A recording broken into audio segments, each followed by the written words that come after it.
अस्सलाम वालेकुम dear students. Today जो हम स्टडी करेंगे ईथर्स पढ़ेंगे हम। फर्स्ट ऑफ ऑल जो हम इसके कंटेंट्स देखते हैं, इसमें हम जो है ना introduction of ether, common names of ether, IUPAC names, physical properties, preparation of ether and reaction of ether हम इसमें जो है ना स्टडी करेंगे। फर्स्ट ऑफ ऑल अगर हम देखें कि आपके पास ईथर्स क्या होते हैं, ethers are organic compound, class of organic compound that contain ether group and oxygen atom connected to two alkyl group or aryl group। ये ऐसे ग्रुप होते हैं कि जिसमें जो है ना oxygen as a functional group काम कर रहा होता है और उसके साथ दो अल्काइल ग्रुप अटैच होते हैं।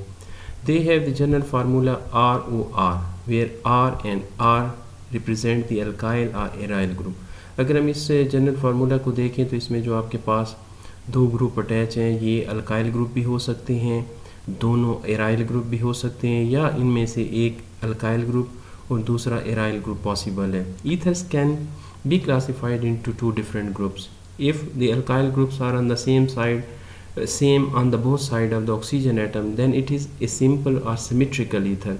अगर दोनों साइडों पे ऑक्सीजन के एक जैसे जो है ना आपके पास अल्काइल ग्रुप अटैच हैं, फॉर एग्ज़ाम्पल हम यहाँ पे अगर देखें तो आपके पास ये भी मिथाइल ग्रुप अटैच है, ये भी मिथाइल ग्रुप अटैच है तो दोनों साइडों पे आपके पास चूँकि मिथाइल ग्रुप अटैच है तो इसको हम सिमेट्रिकल ईथर कह सकते हैं। दोनों साइड सेम है, इसको हम नेम दे सकते हैं मिथॉक्सी मीथेन या डाई मिथाइल ईथर भी इसको कह सकते हैं। If they are different group attach on the different side they are called mixed ether or unsymmetrical. हम इनको अनसिमेट्रिकल भी कह सकते हैं या मिक्स भी कह सकते हैं। फॉर एग्जांपल ये ऑक्सीजन एटम है, ईथर को फंक्शनल ग्रुप है, इसकी इस साइड पे आपके पास इथाइल ग्रुप अटैच है, जबकि इस साइड पे अगर हम देखें तो आपके पास मिथाइल ग्रुप है। तो हम इसको नॉर्मली कह सकते हैं इथाइल मिथाइल ईथर, या कॉमन नेम में हम इसे मिथॉक्सी इथेन भी कहते हैं। Simpler ether assign common names. Name both alkyl group bonded to oxygen. Arrange these names alphabetically and add the word ether. First of all अगर हम इसके common name देखते हैं तो अगर हम देखें तो ये जो अल्काइल ग्रुप हैं उनके नाम आप लिख लें और उसके बाद जो है ना आप ईथर का वर्ड इस्तेमाल कर लें, और ये जो दोनों नाम होते हैं अल्फ़ाबेटिकली लिखे जाते हैं। For example for symmetrical ether name the alkyl group and add the prefix di. अगर आपके पास सिमिलर ग्रुप अटैच हैं तो आप इसके लिए जो है ना जो सिमेट्रिकल अल्कीन होते हैं इसके लिए हम वर्ड डाई भी इस्तेमाल करते हैं। जैसे कि ये यहाँ पे अगर इस एग्जांपल में आप देखें तो ये एक ईथर है, इसकी साइड पे भी इथाइल ग्रुप अटैच है, इस साइड पे भी आपके पास इथाइल ग्रुप अटैच है, तो हम इसको नाम दे सकते हैं डाई इथाइल ईथर। अगर यहाँ पे आ जाएँ तो यहाँ पे दो डिफरेंट ग्रुप अटैच हैं, इसको कहते हैं अनसिमेट्रिकल ईथर। तो इस अनसिमेट्रिकल ईथर में हम देखते हैं हमारे पास इस साइड में मिथाइल ग्रुप है, यहाँ पे आपके पास सेकेंडरी ब्यूटाइल लगा हुआ है, तो हम अल्फ़ाबेटिकली अगर इनके नाम दें तो आप कहेंगे secondary butyl methyl ether. Alphabetically B of the butyl before the M of the methyl group, चूँकि पहले आता है तो इस वजह से हम ब्यूटाइल ग्रुप को जो है ना प्रेफर करते हैं। Common system of naming. In common system of naming ether simple and mixed ethers are named by naming the two groups bonded to oxygen followed by the word ether। for example जैसे आपके पास खड़ा है, दोनों groups को हम इकट्ठा नाम दे सकते हैं di methyl ether.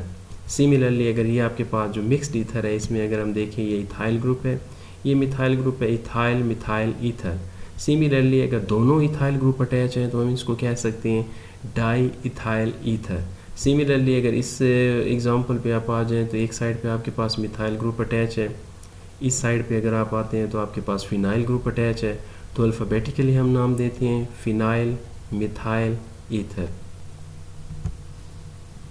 One alkyl group is named as a hydrocarbon chain and the other is a part of substituent bonded to that chain. ये एक और भी मेथड है कि हम इससे भी नाम दे सकते हैं कि हम जो आपके पास ईथर होते हैं उसको जो है ना एक ग्रुप को जो स्मॉल ग्रुप है उसको हम जो है ना मिथॉक्सी नाम दे दें, अल्कोक्सी नाम दे दें, ऑक्सीजन के साथ मिला के सब्स्टिट्यूएंट कर लें, और बाकी जो चेन आपके पास बच जाती है उसको हम नाम दे दें हाइड्रोकार्बन की निस्बत से।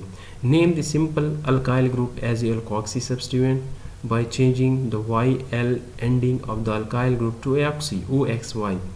Name the remaining alkyl group as alkane with alkoxy group as substituent bonded to this chain।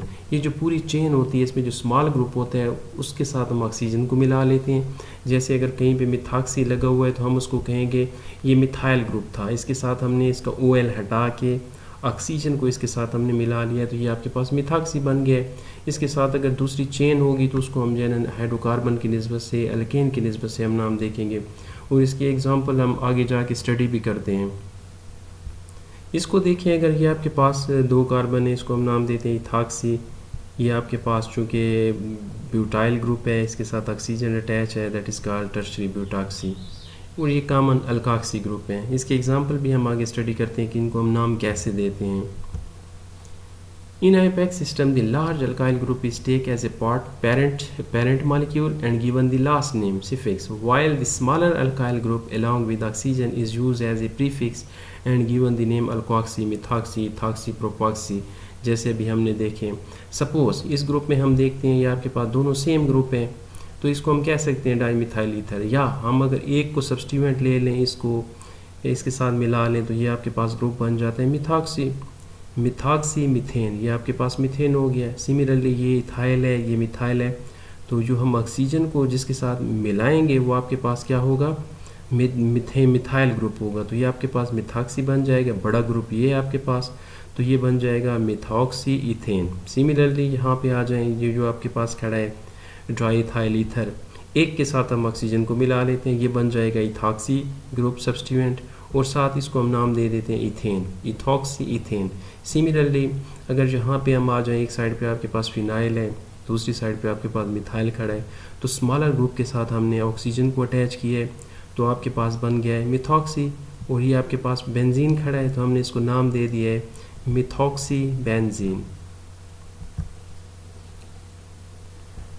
More than one ether linkages, अगर एक से ज़्यादा लिंकेजेस हैं तो फिर हम क्या करेंगे, named as oxa derivative of alkane. यहाँ पे हम अगर एक से ज़्यादा उसके अंदर जो है ना ऑक्सीजन के एटम मौजूद हैं, ईथर जिसको हम कहते हैं, तो हम उसको उसके लिए जो है ना स्पेसिफिक वर्ड इस्तेमाल करते हैं oxa, corresponding to the total number of the carbon and oxygen atom present. इसमें हम टोटल गिन लेते हैं कि उसमें कार्बन ऑक्सीजन सारों को काउंट करेंगे। जैसे फॉर एग्जांपल ये एक कंपाउंड दिखाया गया है, अगर हम इसकी नंबरिंग स्टार्ट करें यहाँ से तो 1 2 3 4 5 6 एंड 7, ये आपके पास जो है ना 7 नंबरिंग है। अगर 7 नंबर है, अगर हम इसको आईपैक नेम दें तो ये आपके पास एक मिथॉक्सी ग्रुप हो जाता है, ये भी आपके पास मिथॉक्सी है, तो इसको हम नाम दे सकते हैं 1,3 डाईमिथॉक्सी प्रोपेन। ये 1 पोजीशन पे एक मिथॉक्सी है, एक 3 पोजीशन पे मिथॉक्सी है, 1,3 डाईमिथॉक्सी प्रोपेन।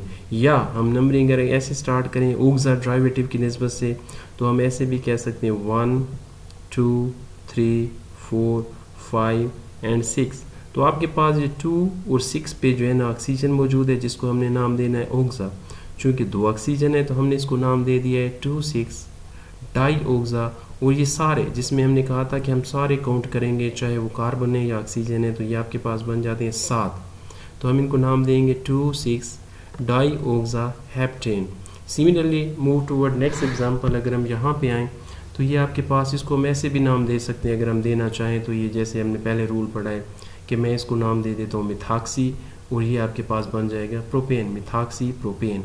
या जो है ना इसको मैं अगर ऑक्सीजन की निस्बत से नाम दूँ 1 2, तो ये आपके पास 2 पोजीशन पे ऑक्सा आ जाते हैं, 2 ऑक्सा पेंटेन। पेंटेन हमने सारों को गिन लिया है इसके साथ, 2 ऑक्सा पेंटेन। तो ये रूल भी जो है ना हम इसमें इससे भी हम जो है ना नाम उनके कर सकते हैं।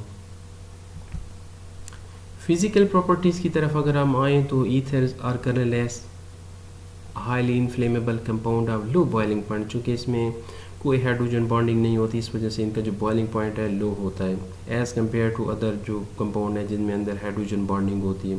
Their chemical inactivity and their ability to dissolve fats, oil, gums and many other organic solvent make them very good solvent। चूँकि ये जो आपके पास ईथर है इसके अंदर बहुत कैपेबिलिटी है कि ये जो है ना फैट्स को अपने अंदर डिज़ोल्व कर लेता है, गम्स को, इस वजह से ये जो है ना एक ऑर्गेनिक गुड ऑर्गेनिक सॉल्वेंट भी कंसिडर किया जाता है और इसकी केमिकल रिएक्टिविटी भी कम है।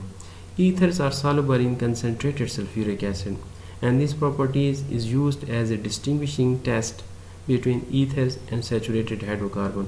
तो ये सैचुरेटेड हाइड्रोकार्बन और ईथर को सेपरेट करने के लिए, डिस्टिंग्विश करने के लिए भी इस्तेमाल की जाती है। Lower ether acts as anaesthetics, ये एज एनेस्थेटिक भी यूज़ होते हैं. Ethers are lighter than water, ये वाटर के मुकाबले में वाटर से हल्के होते हैं.